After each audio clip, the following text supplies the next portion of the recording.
I say, I am your host, Jenny Milne, and this is a very special cafe. Normally, we run cafes on the last Friday of a month, and usually I have made cake and I eat some cake, but today that's not happening. You're just going to have to look at a photograph. This is particular focus, as we all know, about electric vehicles and charging infrastructure, etc. So slightly different format for those of you that have been to a cafe before, but slight tweak. So if I can just make sure, some admin pieces at the moment, if you could just make sure that you're muted for now, okay? The chat box is your friend, and I can't emphasize that enough, okay? Please introduce yourself, okay? Say where you are. We quite often discuss the weather in the chat as well. Just give the beginning of your postcode, because that helps us just pinpoint where everybody is. But it's about sharing ideas, sharing information, and just being that communication tool. So please do use it. Now, for those of you that haven't been to an SRITC cafe, we are a social enterprise.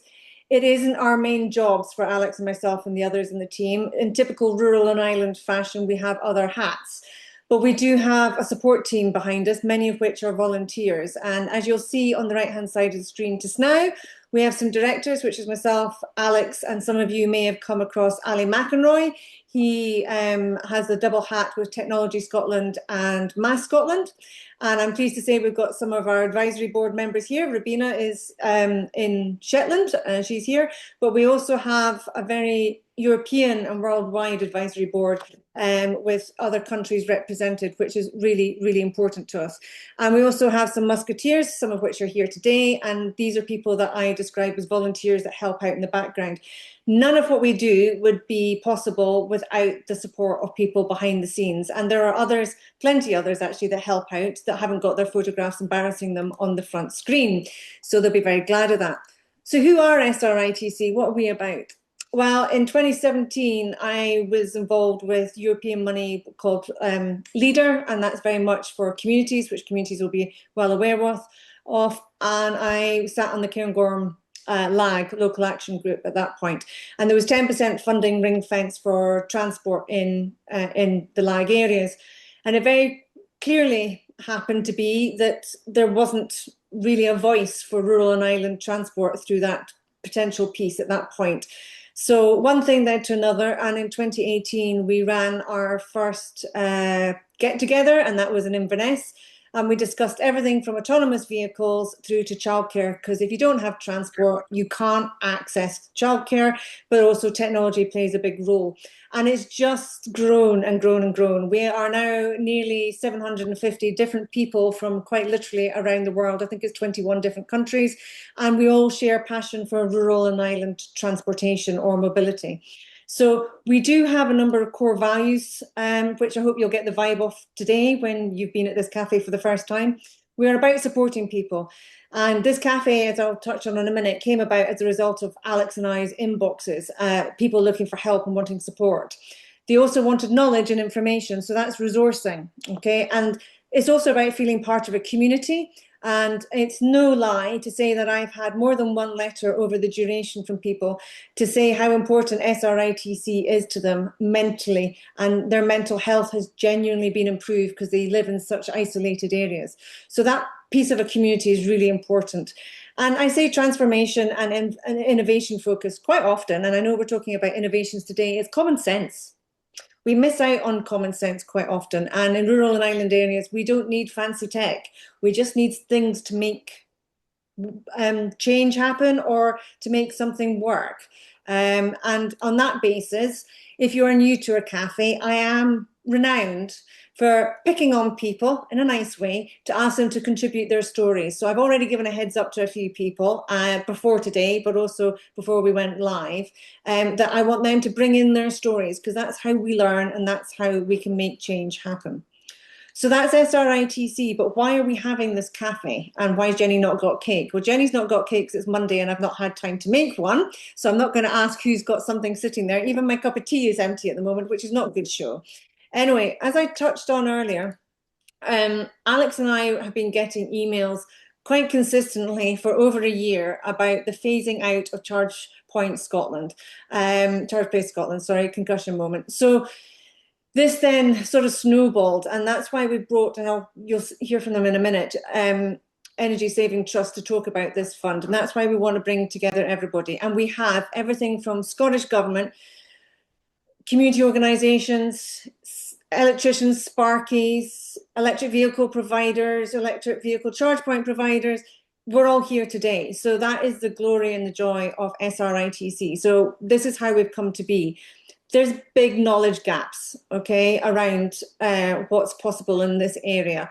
And this is trying to help fill those gaps. And Alex and I are doing this very much as volunteers wanting to help people out, because there's also linked to this real threats to rural and island garages, and this links closely to the skill set, and we are speaking to relevant organisations and policymakers about this, because there was an issue that you may have seen on the news about Tesco Insurance withdrawing their support on Shetland. Now, I'm not going to go down that rabbit hole just now. It might be something we want to discuss in the Q&A, but this all does link in very much.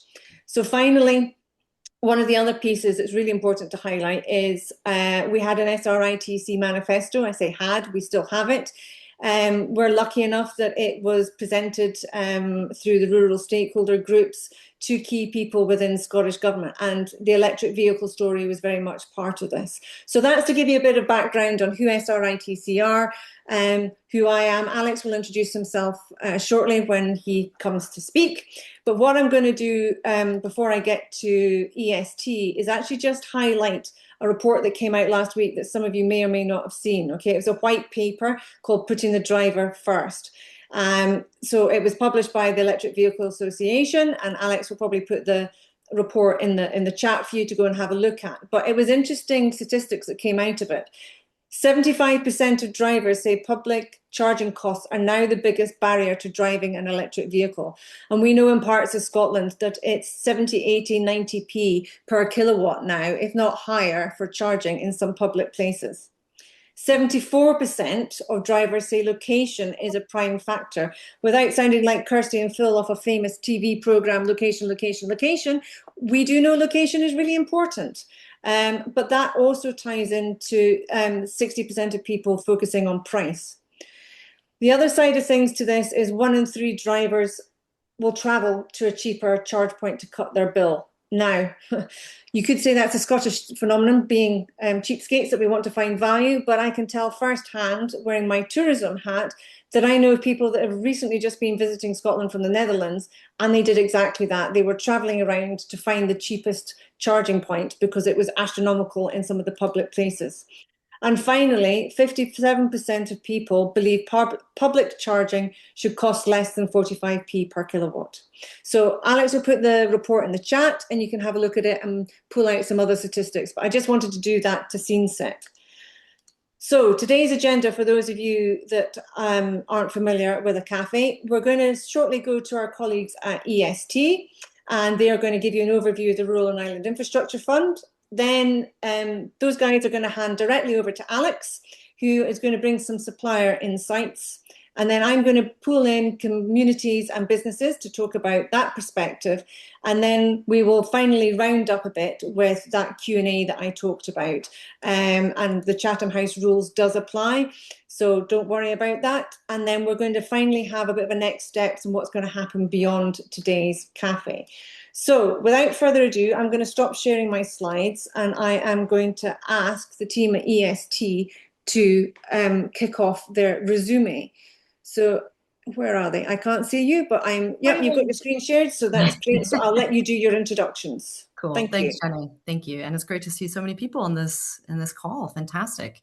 So yes, my name is Elise. I'm a Deputy Program Manager at Energy Saving Trust. And in the room today, we also have Dean and our colleague, Kat.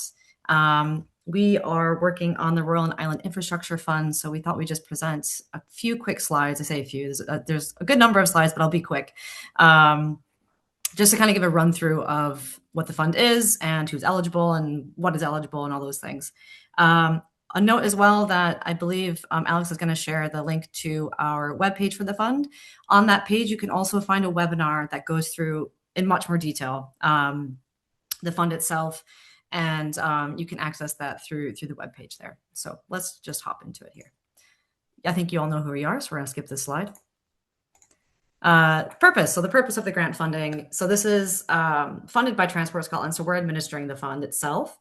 And the aim is to support the growth of the public EV charging infrastructure in Scotland with a focus on rural and island locations, which is why we're in this room here. The fund supports the commitment to introduce 24,000 for the public charge points across the country. And it also looks to benefit those sites that may not be considered kind of commercially viable. So that is the main focus of the fund. And of course, that aligns with the just transition priorities. Who is eligible? So the grant is available to businesses, and that includes land-owning businesses. So charities and trusts are included in that. And ChargePoint operators are also eligible if they are acting on behalf of a land-owning business or they have permission to utilize the land from that business itself. Where is eligible? So again, it is an island and rural locations, and we're basing that on the urban-rural classification categories 5 through 8. You can find a bit more information about that on the Scottish Government website. There's also like a Scottish postcode directory, so you can check to see if your site's eligible. If it kind of slots into those categories, then you're good to go. The site must be owned, again, by the business and must be publicly accessible. Land that is local authority owned is not eligible to apply. And there may be, we know that there's some cases where a business might be operating out of a residential address. You're very much welcome to apply for the funding in that case. We do run a site assessment for every application that we receive. Again, the webinar I mentioned earlier is a great resource to kind of have a better understanding of what's included in that site assessment. I'm not going to go into detail just now on that, so do check out the webinar. In terms of there's 2 different streams to the funding. So we have the first stream, which is just your standalone AC or DC charge points. Stream 2 is a little bit more complex. So it's for those interested in integrating an energy storage solution. If you're looking for energy storage and solar PV installations to be integrated into the charging infrastructure, that is kind of considered on a case-by-case basis, just because there's certain conditions in there that we have to really kind of dig into. And it's just a little bit more complicated. So, but anyway, those are the 2 streams. And in terms of the funding timeline, Dean corrected me earlier on this, so thank you, Dean. The funding must be completed, to claim the funding, your project must be completed, activated, and then claimed by 16th of March. So generally speaking, in terms of the timeline, if you can get your application in by like the end of this year, that would put you in good position to make sure that that is all processed by the end of March. Funding is offered on a first come, first served basis and is of course subject to eligibility and kind of viability of the site. And we've got a little note in there that early application is much welcomed. How do you apply? So it's online. There are some pre-qualifying questions and you have to pick one stream. And there's a few elements of evidence that's required. So we have a request for a quote, statement of agreement between the landowning business and the charge point operator, if indeed the charge point operator is applying, as well as a project plan. There's 2 elements on this slide that talking about the applicant and the grantee. There's some instances where the applicant can also be the grantee or they're kind of separate, but it should be clear in the application form when you're doing that, who is who. In terms of expectations for kind of our turnaround on our side when we're processing applications, once you submit the application, if everything is looking good and correct, it takes about 15 days to get everything processed to the next stage. When you're looking to claim your funds, that can take up to 20 days. Again, this is all kind of what we aim to do. Missing information can increase processing timelines. And lastly, we do have our payment processing timeline is around 8 days, 8 working days. So quick overview there. And then I think I'm still on time, so I'll go through this quickly as well. Great funding sites. So we do have, this is a bit of a really kind of broad overview of who's received funding in past funding streams. So it's actually quite a good kind of array across Scotland. The heat map in particular, I think is quite striking. Just the darker the color, the more obviously sites have been funded. So that's just a really brief kind of overview of the sites that have received funding in past funding years. And then we also actually have some other funds that could be an option for some folks on this call. So we have I'll pop these in the chat just after I finish up. There's a business ChargePoint grant fund that has opened this financial year, and that's for micro businesses and third sector organizations operating in rural and island locations. So very much welcome to apply for those, and that's to install charge points at your operating sites. And we also have the Factor Development ChargePoint Grant Fund. That's specifically for property factors, but it's to install communal EV charging infrastructure for residents of property factors, but that's across Scotland. So rural and island communities are much welcome to that as well. And lastly, I'll share the links in here. We have kind of a landing page of all the other grants and loans that we have on offer through Energy Saving Trust. And then there's Business Energy Scotland, which works a lot with micro businesses throughout the country. And they're a really useful crew that can just kind of answer questions and give you some direction if you're looking for other opportunities to funding. So, and I think that is us. We'll pop our details in here as well. Hopefully that was within time. Fab.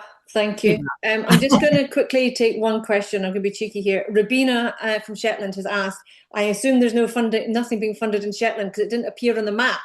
So I'm highlighting that Shetland should be on the map, but Yes. there obviously hasn't been anything there. Not that I'm aware of. Yeah, that's right. So apply. Right, Rabina, there's a challenge for you. Already the first one. Right, so what we're going to do now is Alex is going to spend like the next 10-15 minutes, okay, bringing in the following people that are on the slide, okay? So it's really about sharing and discussing some of the hardware that's out there, what the installation processes are, how payment can be taken and what payments are involved, and what support models, because I know that's one of the key bits. And I'm sitting here thinking of Gavin at the moment at Lochgarten going, I have no clue what I'm going to be thinking about here. All I know is I need to provide a charge point. How do I go about doing this? And how could I apply for some funding for doing this? So sorry, Gavin, to use you as a case study, but that's really what we want to get to the nitty gritty of. So Alex, I'm handing over to you for the next wee while. Yeah, thanks. We just have somebody I have to admit.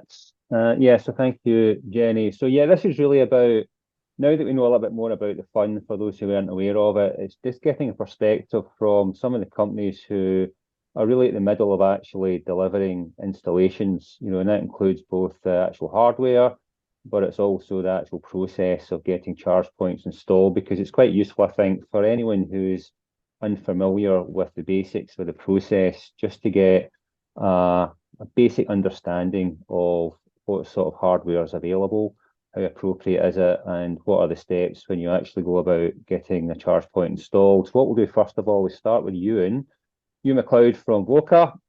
Ewan, if you want to come off mute and just firstly introduce yourself to everyone, tell us who Voca are, what you do, and then just say a few words really about the type of charging hardware, AC, what that means, because we said earlier, we're not all familiar necessarily with even the basics, the jargon, acronyms and so forth. There's just some of the basics around that, just to give everyone a better grounding on what hardware is available. Alex and Jenny, thank you very much for the opportunity. Ewan McLeod. I work for a company that builds EV chargers, I guess is the start point. But I think it's probably worth just putting in context what kind of charger that we build. Lots of the ways you can divide up the market, but the ones that people are most probably familiar with are chargers at home that you connect to your house and you can charge your EV at home. And then at the other end of the spectrum is those really ultra rapid chargers that you see at motorway services stations that you kind of stop at when you've driven a long way or you're going on holiday. And I guess the one in the middle is what Voca does. We call it destination charging. And why is that important? Driving an EV is, from a fueling perspective, is quite different from how you typically drive a diesel or petrol car. We've all driven diesel and petrol cars. I don't think there's any under 17s on this call, so we're all experienced at driving diesel and petrol cars.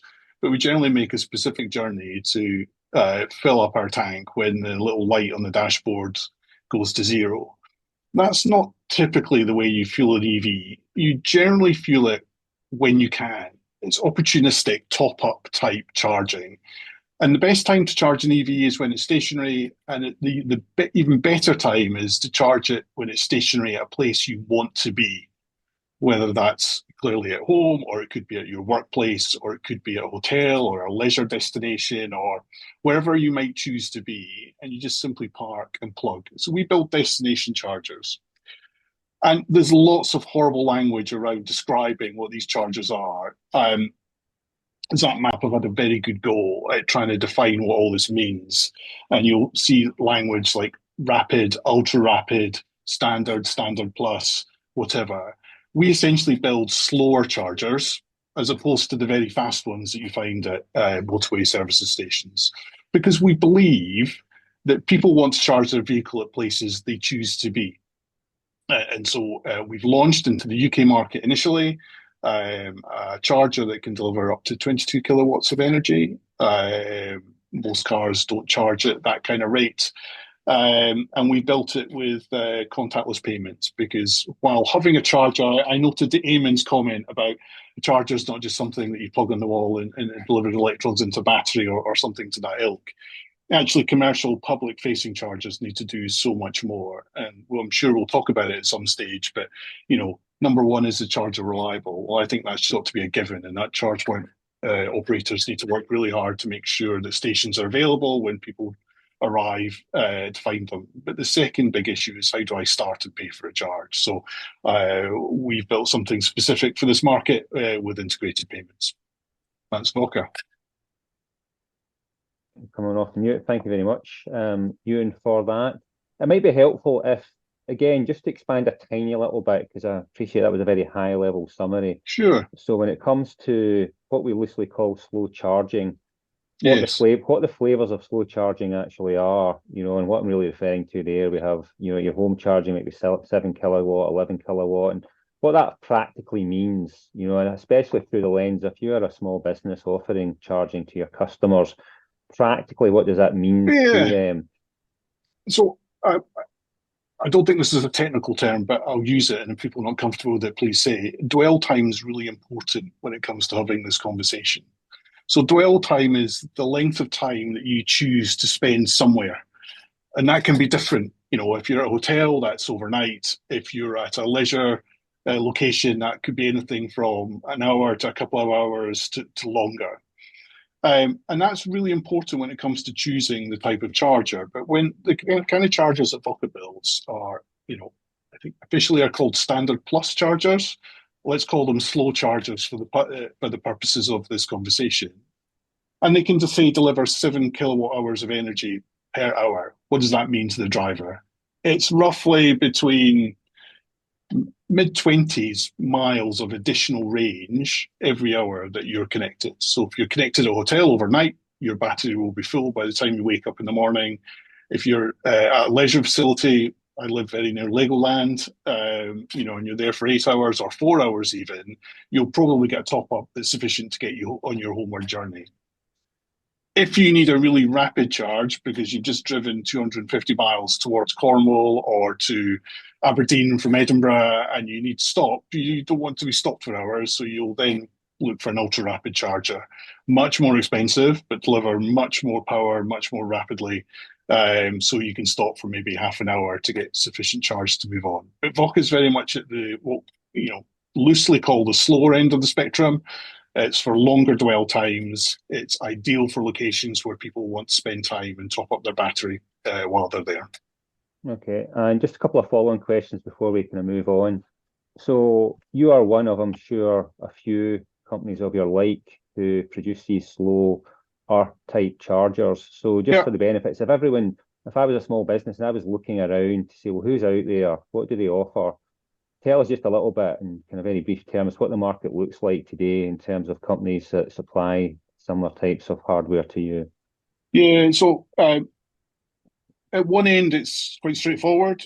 It's a piece of hardware that's there to put an electron of energy into a battery, typically used in domestic circumstances. But then you get into things that are more public in nature, and you start to have the conversation about, well, how do I pay for a session? Because the people who are putting in these chargers, be it a ChargePoint operator or a hotel or a business, they're obviously looking to recover the costs of their electricity and the fees that they charge. Payment types, it can be apps, it can be contactless payments. Certainly, if it's above 8 kilowatts, the regulations require that it has a contactless payment meter.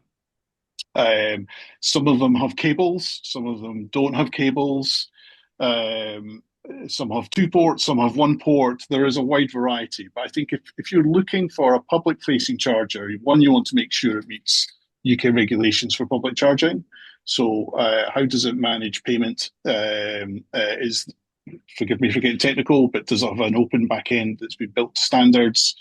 Does it have a warranty that's at least 3 years? So if anything goes wrong with the charger, you've got some degree of cover.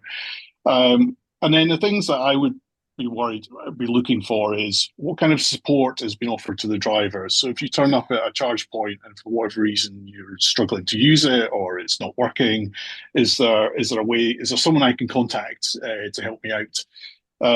I think if you are the host, the person who's buying this charger, is there an appropriate warranty in place? Is the management of the payments, does that involve me or does that just happen? Is that managed service? And then I think for the installer, we've spoken to many installers over the several years that we've been around. I think one of the big concerns is installing the charger is fine, but then it's all the repeated callbacks. How do I use it? How do I activate the service? Vodka's built a charger whereby it's essentially install it, switch it on, and walk away. So I think there's a whole combination of factors that are important. Yes, you are right. There's a variety of chargers. I think the things to be thinking about are what's the right experience I want to give to the people who are visiting my site. When they arrive and try and connect to the charger, is the experience right? All the way from does it have cables, does it not have cables? Do I need to download an app or not download an app? Can I use contactless payments to charge my session? The easier it will be, the more often people will come back and use that charger. Right, okay, I think that's good. Now, in my head, at least, I've got a flow chart, and maybe some people also have as well in terms of decision points, because you kind of outlined that verbally. But again, it feels like for those who are less initiated and less immersed in all of this, that there are a number of different decision points that you have to flow through to arrive at the right outcome for you. So I think with that in mind, it's probably a good opportunity now to kind of segue from the hardware to the actual process of getting charge points installed, particularly for small businesses. So I'm hoping, and I think Stephen from Connect TV has joined. Stephen, if you want to just say hello if you're there. If not, Connor, I know you're there as well from Connect. Silence. You there, Stephen or Connor?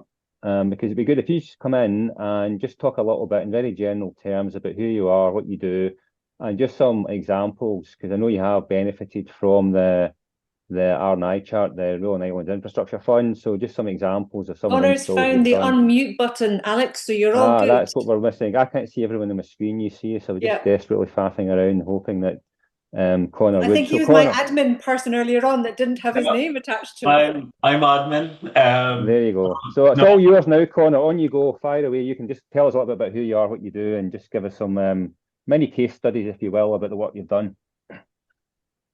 Look, that's great, Alex. Thank you. Connect EV Charging, we're a CPO. We're Scottish based. East Kilbride is location, and we've been rolling out charge points now for 5 years. And our typical location, our typical kind of play on words is we want charge points to fit into people's lifestyle, right? So it's about making the right charge point choices in the right locations, managing the supplies in the right way for the clients. And a big part of our business is that full turnkey solution. So providing the client with the assurance that they're getting a charge point, that it's fully managed, it's maintained, it's got the right payment solutions on board, and ultimately then that it's going to last and be managed for the next 5-10 years plus. So that was always our focus within Connect. We've got quite a few charge points across Scotland in general, including some across the islands that obviously are a little bit more challenging to maintain and get functioning, but we do that very well. In terms of what we want to do, is we want to provide and ensure the clients that we're dealing with are getting the right charge points to suit their facility. I think it was mentioned around dwell time. Dwell time is really, really important. We focus on destination charging, and destination charging for us can be anywhere from a 2 hour stay through to an overnight at a leisure facility. So it's making sure we're selecting the right AC charge points to fit the property. It's also then that challenges the supply that property has.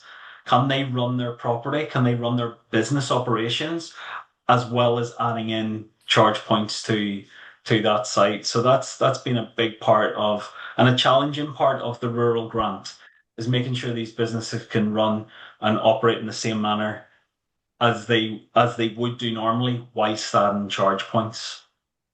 So if you want to elaborate on that a little bit, because I guess we can all imagine if you are a small business, you're time poor, your knowledge poor, you don't want this to disrupt, as you say, Connor, your day-to-day operations. So how do you, just very briefly, how do you kind of tackle that and make sure that that kind of disruption is minimized, not just in terms of the process of installation, but then ongoing management of the charge point as well? Because I think it'd be fair to say you just want the charge point to do what it says in the tin, so to speak, and it doesn't suck up too much of your time in having to look after it. I think it's very right, Alex. People don't want to manage charge points. They might want the facility of that and the benefit that they bring, but they want to run their business day to day. And that's a big part of what we aim to do is we have strong agreements with all of our customers to operate and maintain the charge points, taking away that challenge from them and bringing that to us. We're set up for that, so we can manage that, and we've done it with over 1,000 charge points, so we're well suited to that. But in those early stages, Alex, it's really key for us to consult in the right way. It's to understand the client, understand their business, and ultimately understand if they can manage the power that's going to be on their site. So we do quite a detailed run through with the client to make sure it's going to suit for them. And then after that run through, we suggest a solution that we believe is right to suit their business needs. So it's not just for us, what sits best, what's going to potentially look best for us as a network. It's about making sure those charge points fit the application and the location. Ultimately for us, it's as a CPO, we want retained customers, right? We want business to come back to our charge points, charge and charge over again. That's what's going to help our network grow over long term. So we need to make really, really secure, correct decisions at that point in time for the client. So managing the maintenance and charge point lifetime, managing the charge points over the lifetime is something that really takes that burden away from the client. And as I say, we can manage the point of connection process as well. That takes a big complication away, because if you don't know EV, if you don't know electric, these things can be quite daunting. Yeah, thank you. I think that's a good summary. Are there any places, just thinking locationally, given how diverse our rural island communities are there any places that you as a business, or perhaps any of the other competitors you see yourself kind of competing against might find it more challenging to put installations into? Because we do have some fairly remote areas in Scotland, don't we? Yeah, look, they're also beautiful locations, Alex. So when you get the opportunity to work on them, that makes your day a little bit easier, right? But when it comes to putting hardware and installation on the islands, it's having a really quite a tight project plan in terms of what you need, when you need it there. It's also taken into consideration that the odd boat or two can be challenging to make sure you get your hardware from one place to the other, to make sure you get your team of installers from one place of another.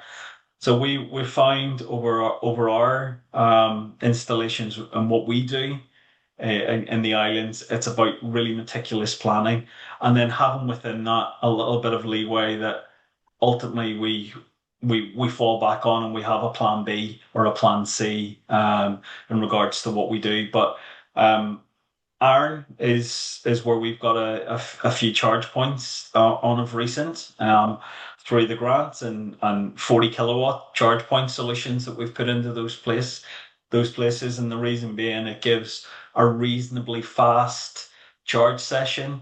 It still allows, in a lot of cases, to be fitted into an existing supply, and ultimately then gives the client what they need. It fits into the EV driver. They get what they need in terms of the charge session, but also then the client has a solution that fits into an existing supply with minimal disruption.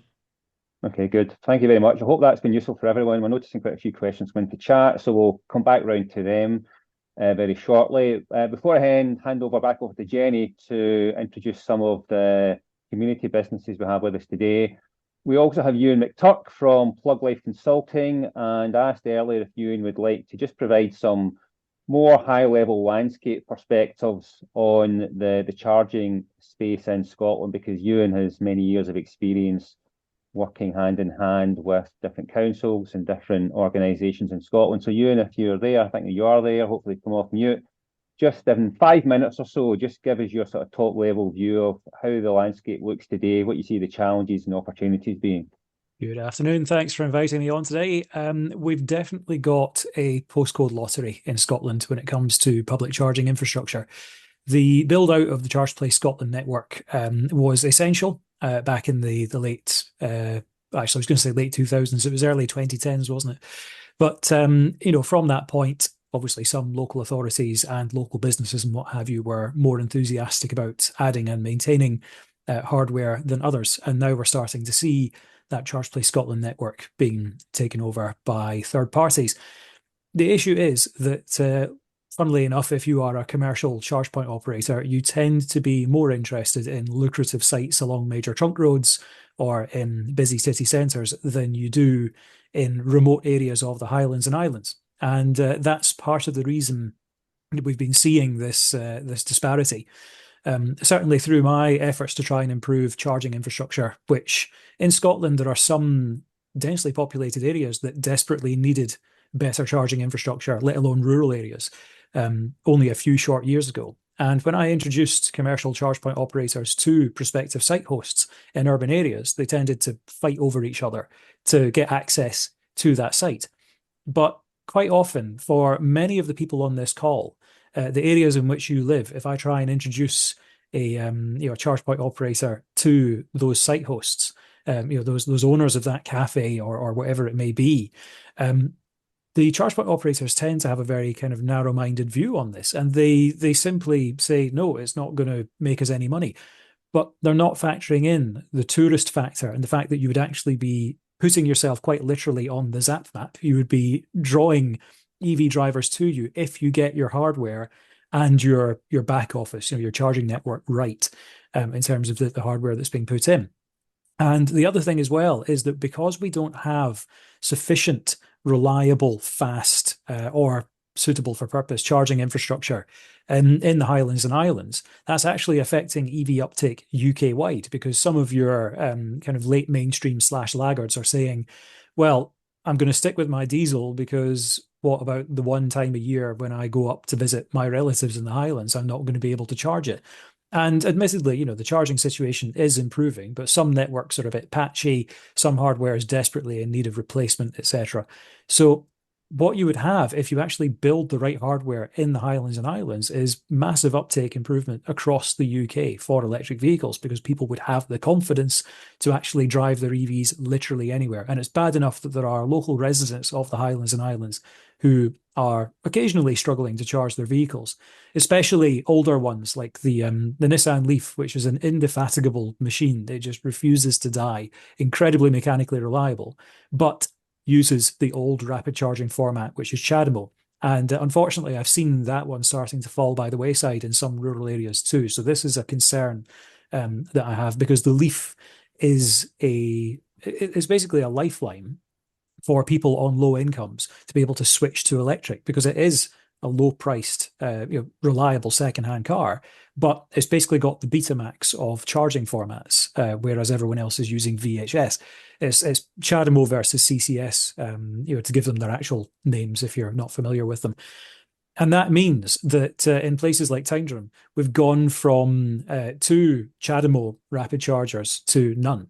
in a very short space of time. And that is a major trunk road to obviously into Argyll and Bute and then onwards to the Highlands, etc. So when we are installing this hardware as part of the Rural and Island Infrastructure Grant, we need to be aware of the fact that there are quite a lot of legacy electric vehicles still on the road.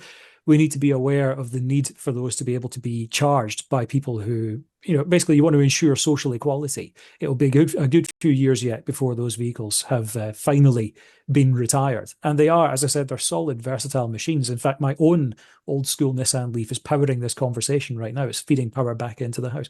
So, it's a nifty machine. But that's not just one example.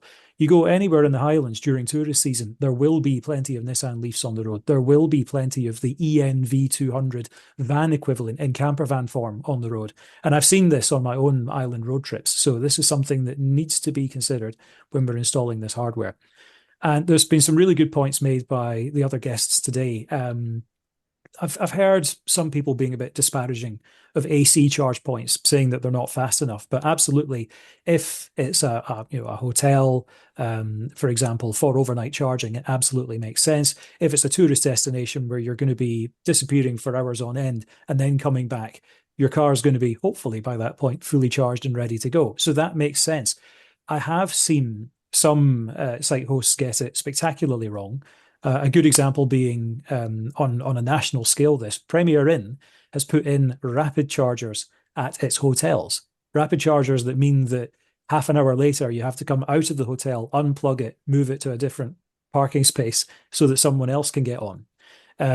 This is the frustration that we're seeing. But on the flip side of the coin, I've also seen some funded charging infrastructure, government-funded, EST-funded charging infrastructure going in that's not fast enough. Those locations that are not destinations, they're more kind of like, the community filling station that's now got a charge air, I should say. It's designed for you to be able to pop in, grab a sandwich, have a quick perusal of the local shop, and then be on your way again. And if you're installing DC rapid chargers that are 40 to 50 kilowatts, that is not rapid by modern standards. And we've seen this issue before with the likes of the Faster project, in which I was involved in public outreach. The hardware that they started putting in Scotland was probably a couple of years out of date in terms of the expectations of EV drivers in the early 2020s by the time it was put in the ground. And a perfect example of this is I've just driven up from Nottingham a couple of days ago, and I used a 100 kilowatt charger on my modern EV. And even that, I was thinking, you know what, getting a bit bored waiting on this now. Like expectations as EVs get faster charging, and if it's not a destination, if you are hanging about waiting on the car charging, the expectations certainly of the mainstream drivers rather than the kind of hardcore early adopters is starting to get a bit more demanding. So my plea to site hosts, to prospective installers of hardware, and of course to the funding powers that be, is to make sure that we don't end up installing hardware that is going to be functional but somewhat obsolete in terms of its charge speed for that location. Potentially already obsolete, if not then within a couple of short years. We want to be looking into triple figures of kilowatts. And yes, that might seem scary for the available grid connection in that location. But if you consider the utilization versus the kind of somewhat small grid capacity you'd be able to get, that could be trickle charging a battery, which could then dump that power very quickly into an electric vehicle. And it's not just about cars. We're now starting to see electric tour buses, electric bin lorries, electric HGVs. If they start to take journeys off of the beaten path, and you have a big enough car park where you've got a tour bus full of 50 tourists who are off and having a wander about your local shop and what have you, you could be literally the only lifeline to give that tour bus the top up that it needs so that it can get back on the road again. So we've heard some really good perspectives from a kind of supply side. So Jenny, if you want to come back in and just bring in some of the very businesses. conscious that Eamon is here with a social enterprise hat on, and Eamon, we will come back to you once I've just brought in some community organisations, and I'm actually going to ask Duncan Bryden to unmute himself, and Gavin from Lochgarten Lodges. We will have somebody else joining us very shortly. But Duncan, do you want to tell us A, where you're located, because everybody's going to know your geography, but B, what your story has been? For those of you that have been around long enough with SRITC, we had our 2023 gathering in person, and part of it was at Duncan's location at Tomatin. So Duncan, over to you. Hi. Good afternoon. You hear me okay? Yep. Great. Thanks, Jenny. I'm based in an area called Strathdown. The main little village is Tomatin, so we're halfway between Aviemore and Inverness. The area of the community, we've got 640 people. It's 420 square kilometres of mainly hill ground in the Monolea. Interestingly, we have an awful lot of energy in the area. We produce 4% of Scotland's onshore wind, about 400 megawatts. So we've got a lot of turbines, and there's another 9 applications in the pipeline. So if they all built out, which may or may not happen, we could be producing 10% of Scotland's onshore wind. So we have a lot of power, which is an interesting point. Critical, obviously, to the charging factor is we're sitting beside the A9. Those of you will know it. It's being done up. It was dubbed at one time the electric highway. I'm not sure that ever really happened as yet, but it was an aspiration from the nationalist government some years back. And we took ownership of a community facility in the village.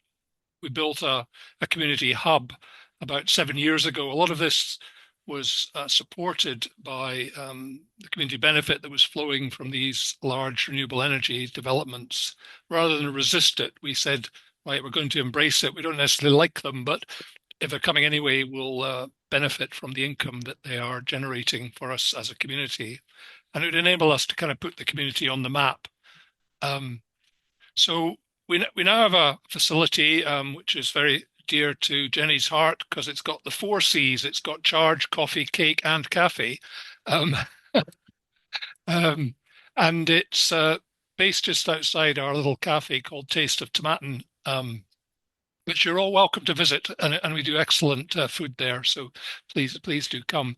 And as part of the structure, I was very keen that we had EV chargers put in the site, which we did about 7 years ago when we opened it. However, for various reasons that have already been mentioned, we found that the technology quickly went out of date. They were a bit of a hassle to manage. When they broke down, we had to fix them and all this sort of thing. So a couple of years ago, we moved to a chargepoint operator, which is Pogo, the trading name for Swarco, who I'm sure people have heard. And they invested in what they now consider as a sort of prime site. We provide a lot of data, and I think it's quite important to tell operators just how many people you have passing through your area and how many people could pass through your area. We had put in a new electricity substation because the whole new facility is entirely electric driven. And in fact, we now have 120 solar panels on the roof and a whole set of batteries as well. But when Swarco arrived, they decided to dig up our car park because they had to connect direct into the substation, which was really quite significant because they were drawing a lot of power. Because what we now have are 2 ultra rapid speed 100 kilowatt chargers, which are used by most of our cafe visitors that have electric vehicles, and that's where they come in for the coffee and the cake. And the other C is children. They put them through the play park or into the other C, which is the community wood. They can walk the dog while their vehicle is charging in under an hour usually. And that's the most popular one. But we still have 2 22 kilowatt ones, which are used by, as already mentioned, older vehicles, people who've got longer to spend or whose vehicles aren't compatible with the ultra rapid speed ones. Critically in this structure, the electricity used to be all metered collectively on the site, but we quickly realized that splitting up the metering, so now Swarco pay their own electricity bills, the cafe pay their own electricity bills, and we've got a big kind of community hub which it pays its own bills. And what it means is the standing charges have all dropped because previously we had this massive standing charge because obviously the electricity company said, well, if you're ever going to draw down all this power, if everything's working flat out, this is the level you need, and that's the standing charge you need. So it's lowered our electricity prices, and what it means is that Swarco pay their own bills. Now, in terms of what we get out of it, we get a base rent of about $2,500 a year. We get a profit share, and we charge them for clearing the snow around the chargers, which happens more frequent than you might imagine.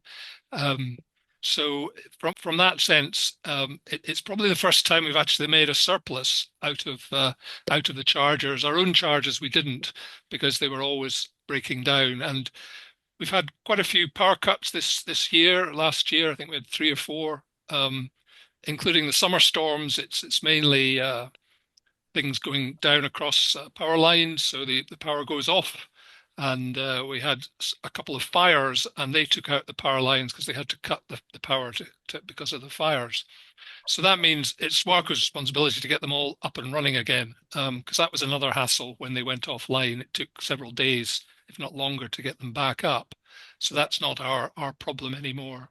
Duncan, I'm going to guess, because I'm going to bring in some others from the locality to you, that Sure. You're quite happy for people to fire questions at you, that if they want to do something. So I'm going to bring Gavin in just now, and then she's getting the short straw, but Jess, who's not too far away from you, Duncan, has just joined as well. So if Jess, can you be ready to be unmuted? But Gavin, yeah, you got the short straw here because I suggested you came along, and Duncan is just up the road from you. Gavin, I think you'll probably find this thing, hopefully the session's been rather helpful, but also overwhelming. Do you want to say why I suggested that you came along today and where you're at in this story? Yes, happily do that. I think I'm probably at the polar opposite end from Duncan when it comes to the whole learning aspect of it and capability that we can offer.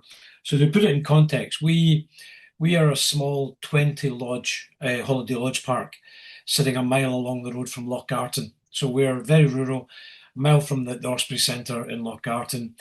Our 20 lodges are a mixture of privately owned ones who pay us ground rent for being on the site, and rental ones that we rent out to guests who come. Our experience over the 5 years we've had the site is we've got a couple of owners who have put in a 13 amp socket outside we've allowed them to do that, put a 13 amp socket outside their lodge, and they trickle feed their own cars that way. They've got a couple of people with owners with electrical cars. Now, that might not be the right thing to do, that might be completely unsafe, but it was the ignorance of all of us, them and me, about was that an appropriate way to do it. They said we plug it in at home, that's fine. But the more worrying thing we had was we had lots, at the very start, we had lots and lots of guests who were coming on site with electric cars or hybrid cars and saying, do you mind if I just run a cable out through the bathroom window and charge my car up overnight? And I'll pay you for it. I said, what will you pay me for? What will you give me? And some of them actually gave us some money for doing that. I'm thinking, well, I wouldn't put petrol in your car, so why would I charge up your car for you? Off of our own grid. And there's been quite a number of them who just didn't bother paying us for it and just said, thank you very much for the electricity for my car. Thank you very much. That's great. So we've been looking for a while to say we are power restricted. We've got 2 phases of electricity come onto the site. But interestingly, through the course of the conversations that's happened today, I am very much aware that there is a third power, there is a third phase of electricity right outside on the power cable that goes across the top of our site. We've not tapped into it, but in actual fact, if we chose to then go down a route of a CPO, then maybe in actual fact we could give a better than just a 7 kilowatt trickle charge. Now, we would love to put a service in, and as Jenny's been talking about, my head's just exploded with it because I'm just amazed at just the way the conversation's gone today, and what I've learned is the complete hodgepodge of reliability or options of hardware that can go out there. But the biggest problem I've had in going to put something in has been the payment structures. I've never had anyone actually explain to me how the payment structure would work. And I was quite happy to go and say, I'll just go and buy a unit, I'll stick it in, and we'll work about it out there. But the conversations today have helped me to understand it's maybe not as simple as that. So Gavin, we will discuss payment in the Q&A Okay. And I know that there's people here that are going to be saying, I can help Gavin, I can help Gavin. All I'll say is please don't overwhelm him, because this is for the Q&A bit. Okay. We want to help Gavin. And I think the EST guys also want to be able to help with these are the real life situations. And I'm now going to pick on Jess because she's not far from you either. Okay, there's a very strong theme to the geography of this area. Okay, so we have Duncan and Tomatin, so he's about here, and then just below him is Gavin with Lochgarten, and just below that is Jess. Now, Jess, can you just provide a bit of context as well for people why I pulled you in today, what the challenges you're facing, and what the organisation is that you represent? Yep. Afternoon, everybody. My name's Jess Wise. I'm the ops manager at Highland Wildlife Park. We've been looking sort of on and off for a couple of years about whether we could and whether we should be installing charging points. Our sister site, Edinburgh Zoo, both run by the same wildlife conservation charity, did so a couple of years ago, and by and large have had great success. There's been a few maintenance issues. We share a car park with a local hotel, so in terms of space and logistical management, a few hiccups, but by and large really successful. Up at the wildlife park, like helping people get to our site is one of the biggest challenges that we face sort of in any way that we look at it, and whether that's looking at public transport, whether that's looking at accessible routes either for cyclists or walkers. And as a wildlife conservation charity, we want to make sure that we are encouraging people to get to us in the most sustainable way. And if we are needing the majority of people to come by their own vehicle, it was a sort of no-brainer for the installation of electric charging points to kind of be a discussion that's on the table.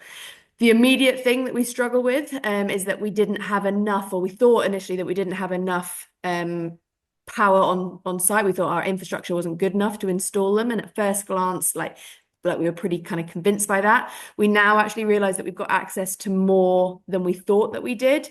But there are still some like sort of foundational infrastructural limitations. So it would be great, and I'm sorry I missed the beginning of it, but to just understand like what actually is required to install this kind of equipment. Looking around locally, like I've been very interested to see how the machines work. Like, are there any difficulties either in where they're installed in car parks when you get in sort of like the depth of winter, like in terms of the maintenance that they require, or in terms of the way that they're connected, like in terms of us and where we put them on the wildlife park, it could be quite a remote site. So are there things that we need to consider with that? And then again, just ensuring that they are communicated more widely as part of, you know, a service that's available for tourists generally in this area. Because that is something that we hear a lot of discussions about. Like people would have come to us, but they actually, you know, they drive an electric car. They didn't think they could get from Central Belt to us and back again, and didn't know where the charging points were after having a bit of a bad experience where there was, I think, I don't know the details of it, but there was a certain phase where there were several points that were on this available map that weren't working. So there were a few visitors that we'd spoken to who had planned to come up and weren't able to, or had to kind of call and be rescued. But yeah, we're very interested to hear sort of best practice examples and work with other local businesses to ensure that we are kind of collaboratively approaching this so that there's an audience who can feel confident traveling to the Cairngorms. But yeah, I'll stop now. Any other questions though? Super happy to I have a feeling, Jess and Gavin, that we're going to have coffee and cake at Tomatin at Duncan, okay? So that you can pick Duncan's brain. But I think that's the really important piece of what today is about sharing these challenges. And we're going to move on to the Q&A just now, is like, how do we address these? And it's not just about the funding that's available through EST. There's a bigger picture to this, because at the end of the day, this is about supporting the user in choosing the right type of mode for them to get to, whether it's Jess or whether it's to Duncan or whether it's to Gavin. And we need to be able to do that. So I'm going to thank Jess for, she literally has been in an ops meeting and has literally just ballooned straight in as quickly as she could.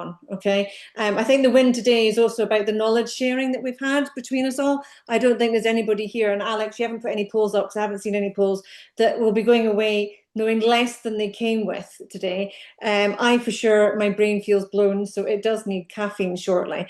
So there you go, on cue, okay? There is a bit of a piece in front of us. So we've got it's actually it's put down as a working group. It's a focus action group. Sheila's part of our tourism focus action group, and it's a group to come together to talk about these things in a very similar format, in the sense of it's only an hour, and we do it every quarter to help support, whether it's Colin, whether it's a community organisation, whether it's a provider, whether it's, I mean, we've got academics, we've got organisations that are policy making, all the rest of it.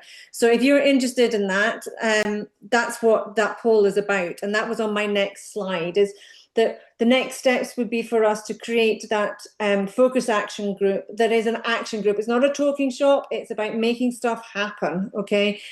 So yeah, if you would like to be part of that, I was going to say drop me an email, but so far 100% of you said yes, please. So for those of you that haven't replied yet, because it was about 40, 50 odd people, we'll put an email out, okay? And if you want to opt into this, it might be such a big group that actually we need to manage it slightly differently, because the other focus action groups are much smaller. We've got tourism, we've got health, and various, and car clubs and car sharing, etc. So this is to provide a bit of a support. The other piece that I was going to say to you about as next steps is we can obviously do another cafe, but what I think you probably have enjoyed hearing about is the case studies and the examples that are out there of who's at what stage and also what technology is out there. We do have our last cafe, which isn't about electric vehicles, but we have our last cafe at the end of June if you wish to join us. And there's just lots always happening in this space. We're going to be at the Royal Highland Show, so if any of you are there, please do let us know.